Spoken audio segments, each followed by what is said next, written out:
मेरा नाम रोहन है। एक छोटे से गांव में रोहन नाम का लड़का रहता था। वह बहुत होशियार लेकिन गरीब था। एक दिन गांव के एक दुकानदार ने शिकायत की कि उसकी दुकान से कुछ पैसे गायब हो गए हैं। संयोग से उसी समय रोहन वहां खड़ा था। दुकानदार ने बिना सोचे समझे रोहन पर चोरी का आरोप लगा दिया। गांव वालों ने रोहन को खूब डांटा और उसे चोर कहकर बुलाने लगे। लेकिन रोहन ने अपनी सफाई में कुछ नहीं कहा। वह चुपचाप सब सुनता रहा। कुछ दिन बाद दुकानदार की बेटी ने देखा कि दुकान में रखी अलमारी के पीछे गिरे पैसे मिल गए। दुकानदार को अपनी गलती का एहसास हुआ। उसने रोहन से माफी मांगी, लेकिन रोहन ने कहा, आपने मुझ पर भरोसा नहीं किया, पर मैं जानता हूं कि सच्चाई हमेशा सामने आती है। उस दिन के बाद गांव वालों ने रोहन की ईमानदारी की कद्र करनी शुरू कर दी और उसे चोर कहना बंद कर दिया। बहुत गरीब था, लेकिन उसकी ईमानदारी पूरे गांव में मशहूर थी। उसका सपना था कि वह पढ़ लिखकर बड़ा आदमी बने और अपनी मां को गरीबी से बाहर निकाले। रोहन हर रोज खेतों में काम करता और साथ में स्कूल भी जाता। गांव के बीचों बीच एक किराने की दुकान थी, जिसे हरिशंकर चलाते थे। हरिशंकर बड़े सख्त और गुस्सैल स्वभाव के थे। एक दिन सुबह जब रोहन स्कूल जाने के लिए निकला, तो उसने हरिशंकर की दुकान के पास कुछ गांव वालों की भीड़ देखी। दुकान के गल्ले से पैसे चोरी हो गए थे। हरिशंकर बेहद परेशान थे और गुस्से में इधर उधर चिल्ला रहे थे। संयोग से उसी वक्त रोहन वहां से गुजरा। हरिशंकर ने गुस्से में रोहन को रोककर कहा, तू यहाँ क्या कर रहा है? जरूर तूने ही मेरे पैसे चुराए होंगे।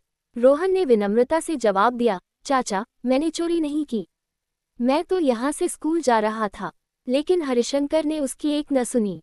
उन्होंने रोहन को चोर कहकर गांव वालों के सामने अपमानित किया।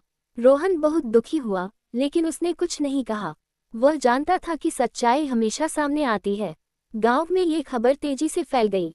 लोग रोहन को शक की निगाह से देखने लगे।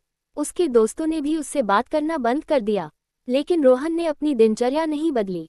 वह हर रोज स्कूल जाता और खेतों में काम करता। कुछ दिन बाद हरिशंकर की बेटी राधा दुकान में सफाई कर रही थी। उसने दुकान की एक पुरानी अलमारी के पीछे कुछ नोट गिरे हुए देखे। राधा ने तुरंत अपने पिता को बुलाया और कहा, पिताजी, ये पैसे यहाँ गिर गए थे। शायद आपने गल्ले में रखने के बजाय गलती से इन्हें यहाँ छोड़ दिया। हरिशंकर को अपनी गलती का एहसास हुआ। उन्होंने तुरंत गांव वालों को बुलाया और सबके सामने कहा, रोहन पर चोरी का जो आरोप मैंने लगाया था, वह गलत था। पैसे मेरी ही गलती से गिरे थे। हरिशंकर ने रोहन से माफी मांगी और कहा, तुमने इतने अपमान के बाद भी संयम नहीं खोया। तुम्हारी ईमानदारी ने मुझे बहुत बड़ा सबक सिखाया। इसके बाद हरिशंकर ने रोहन की पढ़ाई का खर्च उठाने का वादा किया।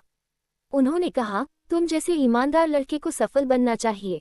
तुम्हारा भविष्य उज्जवल होगा। गांव वालों ने भी रोहन की ईमानदारी की तारीफ की और उससे माफी मांगी। रोहन ने अपने दिल में किसी के प्रति बुरा नहीं रखा। उसने अपने सपने पूरे करने की ओर कदम बढ़ा दिए। एक दिन गांव के मुख्य बाजार में हलचल मच गई।